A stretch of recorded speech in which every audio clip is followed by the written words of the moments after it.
ইরানের পারমাণবিক ও সামরিক স্থাপনায় বড় ধরনের হামলার পর দেশটিতে আরও নৃশংস ইসরায়েলি হামলার বিষয়ে সতর্ক করেছেন মার্কিন প্রেসিডেন্ট ডোনাল্ড ট্রাম্প।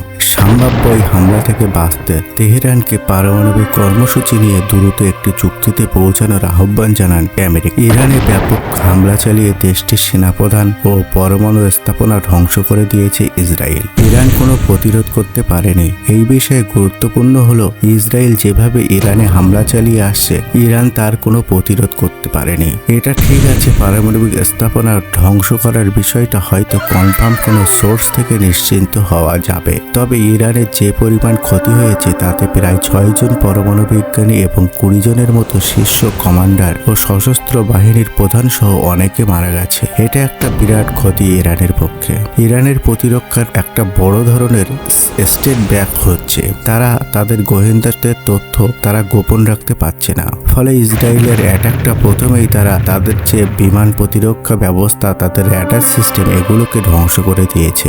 এমন খবরও শোনা যায় যে সেটা হচ্ছে ইরানের ভূখণ্ডের ভিতর ড্রোন হামলা চালিয়েছে ইসরায়েল। এই যে তথ্যটা যদি সঠিক হয়ে থাকে তাহলে বোঝা যাবে যে আসলে ইরান তাদের প্রতিরক্ষা ব্যবস্থার ব্যাপারে এক ধরনের ধোঁয়াশাচ্ছন্ন তার মধ্যে ছিল।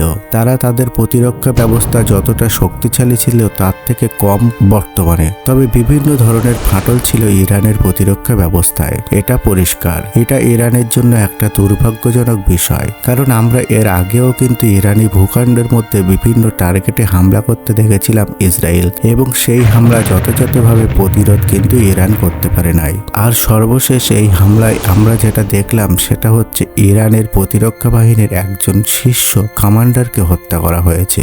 সেটাও কিন্তু ইরান ঠেকাতে পারে নাই। এর আগে ইসরায়েল হামাসকে এবং হামাসের প্রধানকে ইরানি ভূখণ্ডের মধ্যে গিয়ে হত্যা করে। এটাও ইরানের একটা ব্যর্থতা ছিল। এখান থেকে একটা জিনিস পরিষ্কার বোঝা যাচ্ছে, সেটা হচ্ছে যে ইরানের নিরাপত্তা কাঠামো এবং সেই কাঠামোর মধ্যে ইসরায়েল এবং তার মিত্রদের যোগ আছে। তাদের গভীর একটা যোগসূত্র সম্ভবত তৈরি হয়ে গিয়েছে, যার কারণে ইরানি ভূখণ্ড থেকে বিভিন্ন ধরনের হামলা চালানো সম্ভব হচ্ছে। তাদের যে সংবেদনশীল যেসব স্থাপনাগুলো আছে সেসব স্থাপনা এবং ব্যক্তিবর্গের তথ্য সম্ভবত ইসরায়েলের গোয়েন্দাদের কাছে অথবা ইসরায়েলকে যারা সাপোর্ট করে সেই পশ্চিমা বিভিন্ন দেশের গোয়েন্দাদের কাছে কোনো দেশ বা সংগঠন পাচার করছে বলে অনুমান করা যায়, যে কারণে ইরানকে এটার মূল্য দিতে হচ্ছে। তবে এ ব্যাপারে মধ্যপ্রাচ্যের একমাত্র গণতান্ত্রিক রাষ্ট্র ইরানেও কি গাজার মতো পরিস্থিতির বা পরিণতি হতে যাচ্ছে? উত্তরে বলা যায় হ্যাঁ, গাজার মতো পরিণতি হবে এটা নিশ্চয়ই আমরা আশা করব না, কারণ গাজা হচ্ছে ইসরায়েলের পার্শ্ববর্তী একটা জায়গা, আর ইরান হচ্ছে আসলে একটা ঐতিহাসিক দেশ যাদের ইতিহাস আছে, একটা বড় শক্তি আছে। দীর্ঘ 40 বছর ধরে ইরানের উপর বিভিন্ন ধরনের অবরোধের কারণে তাদের শক্তি দুর্বল হয়ে গেছে এবং প্রতিরক্ষা ব্যবস্থা কিছুটা দুর্বল হয়ে আছে।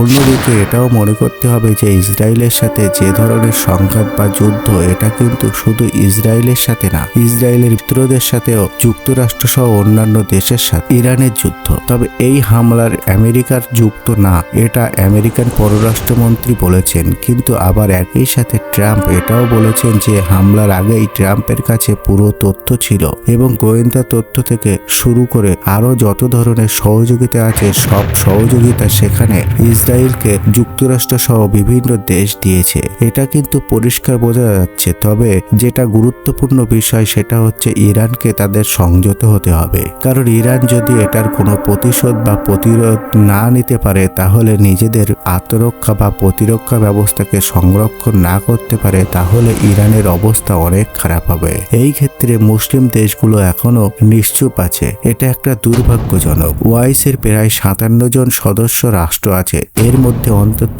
গোটা 10 রাষ্ট্র যা আছে যাদের মাঝারি ধরনের সামরিক সক্ষমতা আছে, কিন্তু এসব রাষ্ট্রের মধ্যে একটা ঐক্যবদ্ধ সিদ্ধান্ত নেওয়ার পরিস্থিতি কিন্তু এখনো নেই, যার কারণে আমরা ওআইসিকে নিন্দা করতে দেখি। সৌদি আরব ইরানে হামলার নিন্দা করেছে, তুরস্ক ইরানে হামলার নিন্দা করেছে, পাকিস্তান ইরানে হামলার নিন্দা করেছে, কিন্তু সমন্বিত কোনো প্রতিরোধমূলক কোনো ব্যবস্থা কিন্তু তারা নিচ্ছে না। এবং এটা না নেওয়ার যে পরিণতিটা দাঁড়াবে সেটা হচ্ছে কি, ইরান যদি আজকে ইসরায়েলের কাছে পরাজিত হয়, এটা শুধু ইরানের পরাজয় হবে না, এটা দেখা যাবে যে শক্তিশালী মুসলিম রাষ্ট্রগুলো আছে সবগুলো সমন্বিত একটা পরাজয় হবে। যেমন ইরান আজ টার্গেট হলো, ইরানের প্রতিরক্ষা ব্যবস্থা যদি ভেঙে যায় নেক্সট টার্গেট অনিবার্য আরেকটা মুসলিম শক্তিশালী রাষ্ট্র হবে। এটা আসলে লম্বা একটা যুদ্ধ হতে পারে বলে অনুমান করা যাচ্ছে, সেটা নেতানিয়াহুর বক্তব্যের মধ্যে দিয়ে বোঝা যাচ্ছে। ইরানের সাথে যুদ্ধ মানে গাজার যুদ্ধ অনেকটা শেষ পর্যায়ে চলে আসছে। এখন নতুন একটা ফ্রন্ট ওপেন হলো। ইরানি ফ্রন্ট যদি শেষ হয়ে যায় তাহলে আর একটা নতুন ফ্রন্ট হবে, সেটা হচ্ছে সিরিয়া হতে পারে, তুরস্ক হতে পারে, অথবা আশপাশের আরো রাষ্ট্র হতে পারে। এখানে ইসরায়েলের একটা তাদের পুরনো পরিকল্পনা আছে, সেটা হচ্ছে ইসরায়েল রাষ্ট্রটাকে একটা বৃহত্তর পরিষদ বা রাষ্ট্র তৈরি করা, বৃহত্তর ইসরায়েল প্রতিষ্ঠা করা। সেটা যদি করতে হয় তাহলে তাদের অনেক বড় জায়গা দরকার, অনেক বড় দেশ দরকার। কিন্তু আশেপাশে যতগুলো শক্তিশালী রাষ্ট্র আছে, মিশর, জর্ডান, তার সিরিয়া, তুরস্ক, সবগুলোর সাথে একটা সংঘাত তৈরি হতে পারে। ফলে এখন যদি মুসলিম রাষ্ট্রগুলো ঐক্যবদ্ধভাবে এটাকে প্রতিরোধ না করতে পারে অথবা ইসরায়েলের যে আগ্রাসনের প্রচেষ্টা যদি থামিয়ে দিতে না পারে তাহলে মুসলিম রাষ্ট্রগুলোর নিরাপত্তা কিন্তু আস্তে আস্তে বিঘ্নিত হবে এবং অনেক ভূখণ্ড হারিয়ে যেতে পারে।